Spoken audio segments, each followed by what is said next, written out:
Ora, viva, muito boa noite, caríssimo telespectador e internauta que nos veio a partir da TMT, posição 17, como também o caso da página do YouTube FTV Live. Estamos cá para a primeira edição do Telenotícias, a 9 de junho de 2025.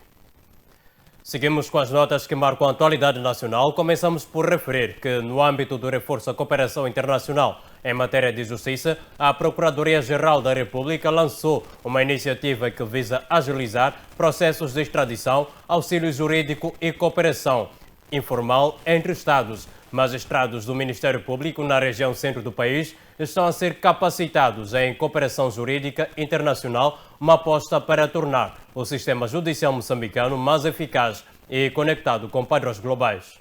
A Procuradoria-Geral da República, através da Direção Técnica de Cooperação Jurídica em matéria criminal, promoveu na Beira a capacitação dos magistrados do Ministério Público. A formação, com duração de 3 dias, teve como objetivo o aprimoramento de conhecimentos sobre a cooperação jurídica internacional.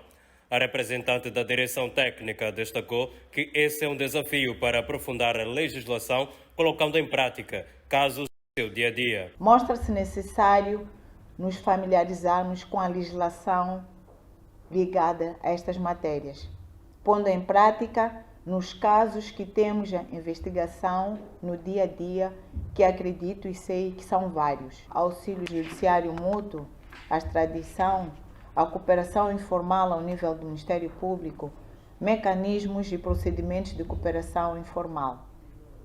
Dos temas apresentados que elenquei aqui, com os seus subtemas, e dos casos práticos que partilharam ao longo dessa capacitação, importa reter aspectos relevantes que possam ajudar no esclarecimento dos casos, bem assim a melhoria na tramitação processual. Por sua vez, uma das beneficiárias da formação demonstrou sua profunda satisfação com o curso e sublinhou que poderá contribuir positivamente para a sua carreira e na resolução dos processos. Vai ser uma mais-valia para nós como magistrados do Ministério Público no momento em que nos encontramos, em que temos que fazer, imprimir maior celeridade naquilo que são os processos que são tramitados e precisam da cooperação, auxílio judicial mútuo e cooperação jurídica internacional com os outros países. Então, até agora, eu entendo que esta formação vai nos fazer uma mais-valia naquilo que é a instrução dos processos que estão a ocorrer neste momento. Englobamos aqui também outros magistrados na mesma área, da área criminal, que era para sermos capacitados em matéria de cooperação jurídica. Na mesma linha de cooperação entre países, Maputo acolheu esta segunda-feira uma reunião de alto nível com representantes das autoridades reguladoras de medicamentos dos países africanos de língua portuguesa. O encontro centrou-se na avaliação de dados clínicos, bioestatísticos e na regulamentação do uso de medicamentos em situações de emergência. O evento também destacou a importância das boas práticas clínicas e do rigor na avaliação da segurança dos ensaios clínicos, num contexto em que a regulação eficiente pode salvar vidas. O encontro decorreu com o objetivo de avaliar aplicações nos estudos clínicos pela primeira vez em Moçambique. A aplicação de ensaios clínicos é essencial para garantir a segurança e eficácia de novos médicos e sua introdução no mercado, sobretudo em contexto marcado por doenças infecciosas e crônicas.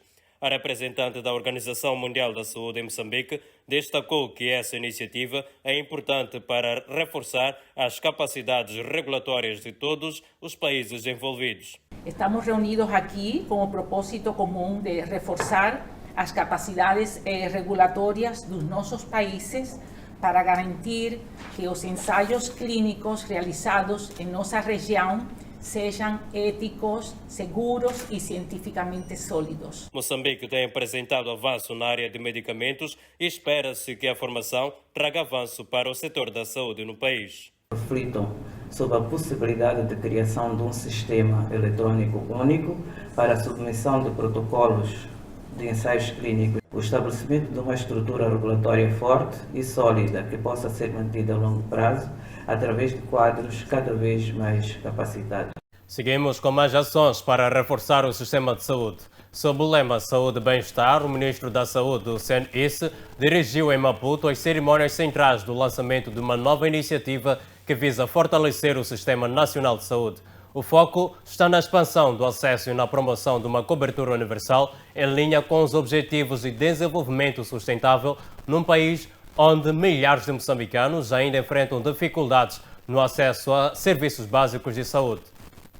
A iniciativa enquadra-se nas celebrações dos 50 anos da independência nacional no setor da saúde e visa promover uma reflexão sobre os principais avanços e desafios enfrentados desde a proclamação da independência. De acordo com o médico Rafan, a população pode ser descrita de duas características principais que têm que ver com a transição demográfica no país e o resto comporta-se em função da idade e sexo. Se nós estamos em transição demográfica, também estamos um pouco a par daquilo que tem acontecido.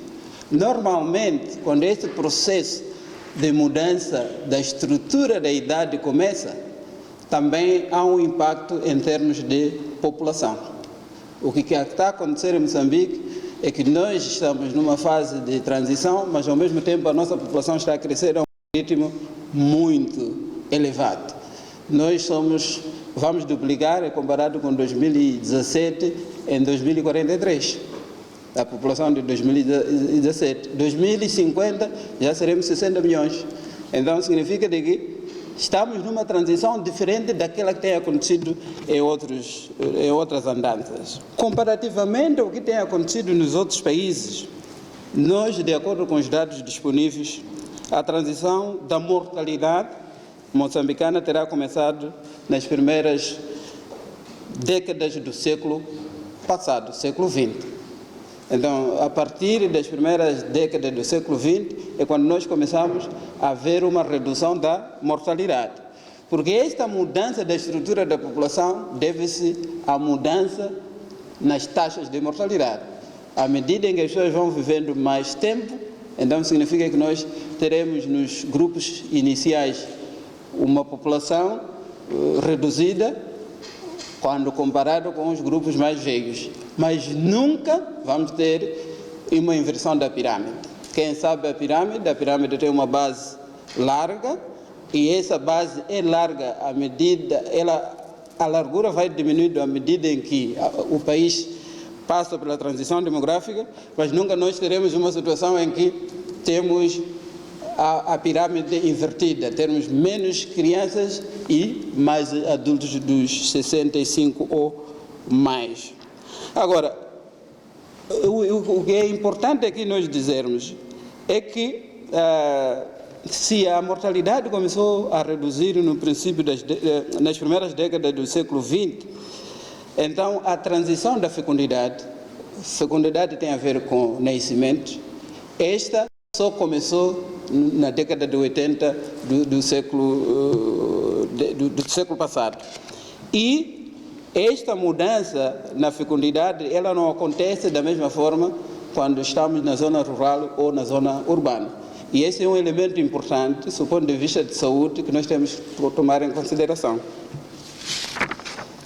Agora, os dados disponíveis também revelam que a idade média da população, em geral, se mantém cerca de 17 anos. Imaginem vocês, todos nós, as crianças e os mais velhos, somados e divididos por número da população, a idade média é 17 anos. É muito baixo. É muito baixo. E mais surpreendente ainda é que, ao longo dos últimos 20 anos, nós notamos uma redução da idade média nas zonas rurais, que passou de cerca de 16,5 para 14,5.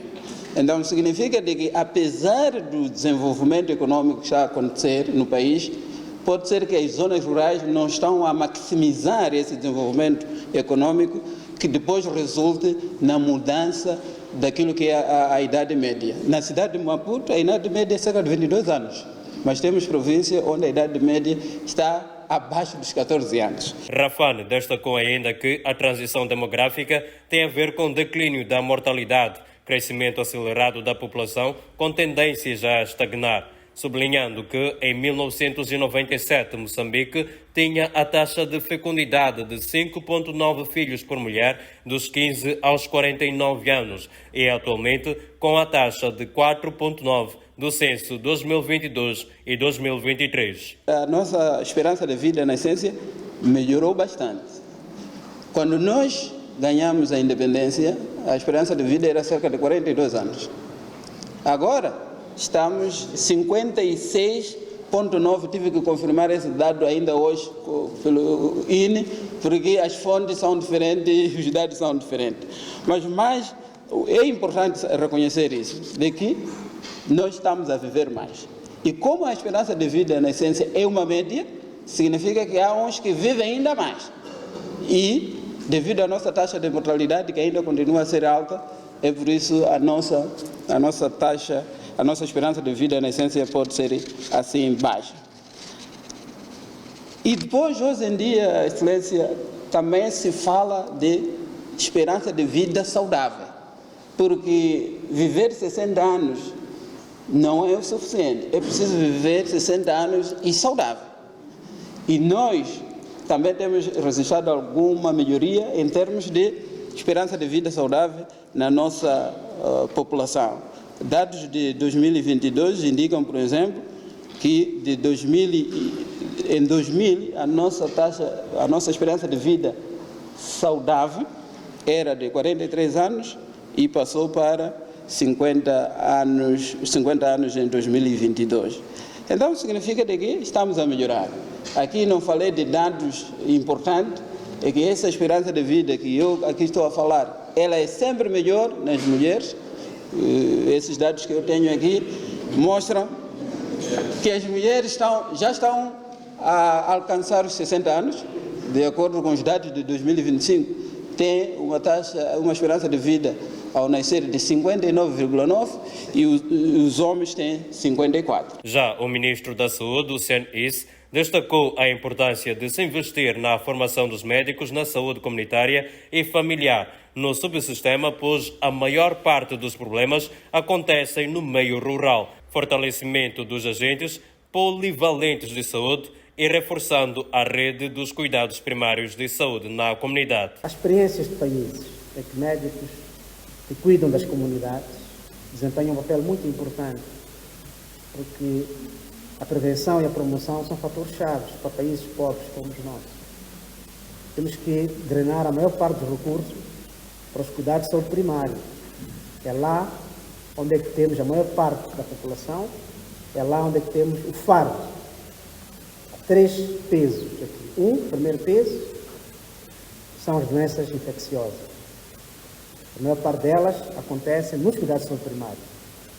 Se fizermos um grande investimento nos cuidados de saúde primária, tendo recursos humanos para cuidarem desde o nascer, a vacinação, o saneamento do meio, todos os aspectos ligados à saúde primária, o que vai acontecer, as pessoas terão mais saúde e vamos evitar a tal transição epidemiológica. Vamos detectar mais cedo a diabetes, a hipertensão arterial, o cancro e outras doenças não transmissíveis. Mais cedo, começamos a tratar imediatamente. Então não teremos o peso dessas doenças onde? No nível curativo ou terciário. É ou não é uma boa intervenção? É, não é? Se olharmos para aquilo que foi aqui dito. Por quê? Porque o desafio da transição epidemiológica requer grandes recursos. Porque tratar uma hipertensão, tratar uma diabetes, tratar um cancro, o peso de financiamento é grande, muito grande. Se nós queremos reduzir gastos, temos que investir cada vez mais nos cuidados de saúde primária. Por isso, a nossa visão, o nosso pensamento como Ministério é continuar a fortalecer cada vez mais os cuidados de saúde primária, porque é lá onde é que vamos salvar muitas vidas. De Maputo, seguimos para Nampula, onde 2 realidades distintas marcaram o dia. Na cidade de Nacalaporto, moradores do bairro Senicantava foram surpreendidos na madrugada de sexta-feira com a morte misteriosa de um homem de 56 anos. Segundo relatos, o indivíduo foi encontrado sem vida na sua residência em circunstâncias ainda por esclarecer. Testemunhas no local lamentaram a situação e esperam uma investigação clara sobre o que terá acontecido. Trata-se de João Nassuque, de 56 anos de idade, natural de Nacaroa, província de Nampula, que perdeu a vida na noite da última sexta-feira na zona de Nicantavala, cidade de Nacala, Porto. Segundo os vizinhos que falaram à nossa equipe de reportagem, afirmam que o malogrado vivia sozinho porque separou-se com sua esposa. Pelo que aconteceu aqui, foi logo de madrugada, quando amanheceu, eu ouvi com meus vizinhos a dizer que essa nossa família aqui já morreu. E da maneira como foi, já não estou a perceber, porque ele foi um que vinha desde doente. A doença dele já estava prolongada demais. Já do resto, já não vou saber como contar, porque é uma coisa que eu acompanhei logo mais tarde. Por acaso, ele sempre viveu sozinho.